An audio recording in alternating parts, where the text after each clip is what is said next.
Assalamualaikum warahmatullahi wabarakatuh. Saya Ena Anita dan Laila Utiani Putri dengan dosen pembimbing Dr. Ilham Abdullah MPD. Di sini kami akan menjelaskan materi tentang kurikulum merdeka. Baiklah, yang pertama kami akan menjelaskan mengenai pengertian kurikulum merdeka. Kurikulum merdeka adalah suatu kurikulum pembelajaran yang mengacu pada pendekatan bakat dan minat para pelajar. Baik siswa maupun mahasiswa dapat memilih pelajaran apa saja yang ingin dipelajari sesuai dengan minat dan bakatnya masing-masing. Kurikulum merdeka dapat dimaknai pemberian ruang yang lebih terhadap siswa dengan adanya kesempatan belajar secara nyaman, tenang, dan bebas tanpa adanya tekanan dengan memperhitungkan bakat alamiah yang dimiliki setiap siswa. Kurikulum atau program Merdeka Belajar ini diluncurkan oleh Menteri Pendidikan, Kebudayaan, Riset, dan Teknologi atau Mendikbudristek Nadiem Makarim sebagai bentuk dari tindakan evaluasi perbaikan dari kurikulum 2013. Selanjutnya, kurikulum merdeka. Kurikulum merdeka memiliki tujuan untuk mengejar ketertinggalan pembelajaran yang disebabkan oleh pandemi COVID-19. Selain itu, kurikulum ini dibuat dengan tujuan agar pendidikan di Indonesia bisa seperti pendidikan di negara maju lainnya, di mana siswa diberikan kebebasan dalam memilih apa yang diminatinya dalam pembelajaran. Kurikulum merdeka juga bertujuan untuk mewujudkan kualitas atau mutu pendidikan yang berkelanjutan. Seperti yang kita ketahui, dengan kurikulum merdeka, peserta didik mempunyai keleluasan dalam belajar, bukan hanya di dalam satu segmen saja, karena menurut Nadiem Makarim, anak adalah multi kecerdasan. Setiap anak pasti mempunyai kecerdasan sesuai minat di bidangnya masing-masing. Maka mereka diberi kebebasan dalam seni belajarnya dengan kecerdasan miliknya sendiri dan sesuai dengan potensinya masing-masing. Tidak boleh diatur dengan hanya satu kecerdasan saja. Selanjutnya, penerapan kurikulum merdeka. Menurut Kemdikbudristek, rencananya kurikulum merdeka ini akan dijalankan sebagai opsi tambahan terlebih dahulu selama tahun 2022 sampai tahun 2024 dalam rangka pemulihan pembelajaran pasca pandemi. Yang nantinya mulai tahun 2024 diharapkan kurikulum merdeka sudah bisa fully implemented secara nasional. Di tahun 2024 juga Kemdikbud akan mengkaji ulang mengenai implementasi kurikulum merdeka ini berdasarkan evaluasi selama masa pemulihan pembelajaran. Jadi, untuk saat ini, sekolah bisa mulai mengimplementasikan kurikulum merdeka secara bertahap, sesuai dengan kesiapan masing-masing sekolah. Jika ada sekolah yang memang masih belum siap untuk menerapkan kurikulum merdeka ini, maka sekolah tersebut masih boleh menggunakan kurikulum 2013 dan kurikulum darurat sampai sekolahnya siap. Selanjutnya, konsep kurikulum merdeka.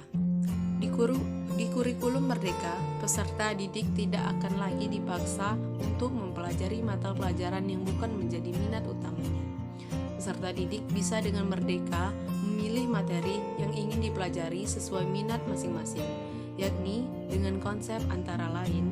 Yang pertama, beragam tempat dan waktu, yakni dalam menjalankan proses belajar tidak hanya dibatasi oleh ruang, semisalnya hanya di kelas saja, namun juga bisa di luar kelas.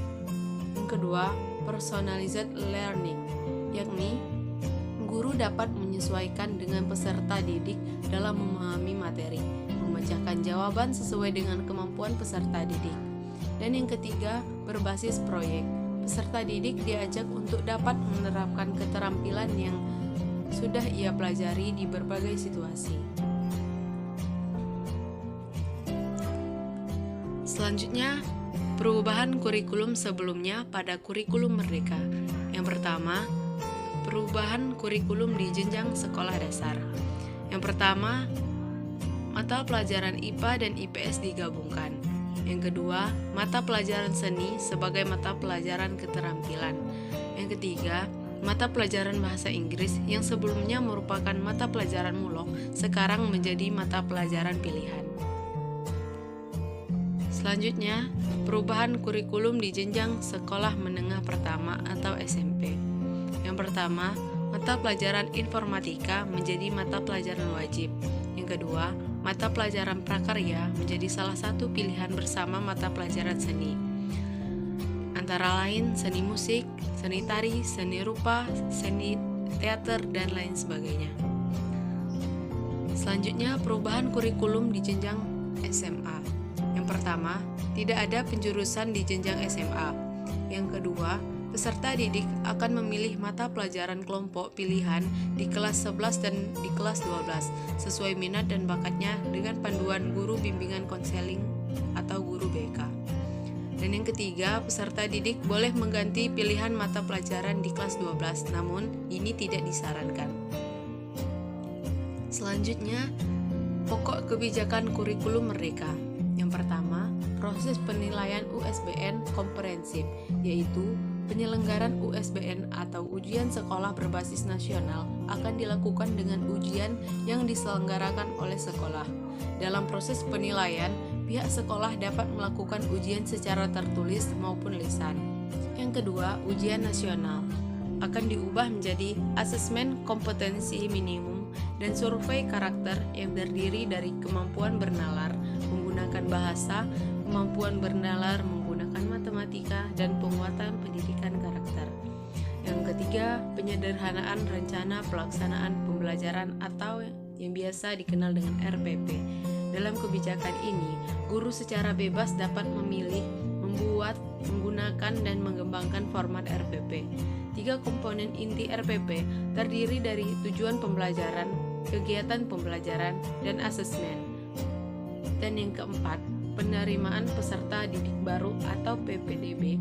Terjadi perubahan komposisi PPDB jalur zonasi, dapat menerima siswa minimal 50%.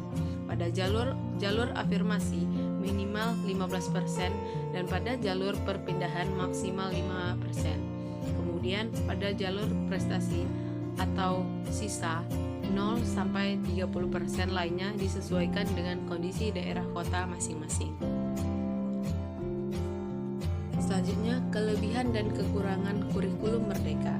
Yang pertama, kelebihan kurikulum merdeka. Kurikulum merdeka dinilai lebih simpel. Yang kedua, kurikulum merdeka belajar dinilai lebih bebas dan leluasa. Dan yang ketiga, kurikulum merdeka belajar dinilai relevan dan interaktif. Selanjutnya, kekurangan kurikulum merdeka. Yang pertama, kurikulum merdeka dinilai kurang matang dalam persiapannya. Yang kedua, sistem pendidikan dan pengajaran yang belum terencana dengan baik. Dan yang ketiga, kurangnya sumber daya dan sistem belum terstruktur. Itulah yang dapat kami sampaikan dari materi kurikulum merdeka. Apabila terdapat kesalahan, kami meminta maaf dan kepada Tuhan kami memohon ampun. Wassalamualaikum warahmatullahi wabarakatuh.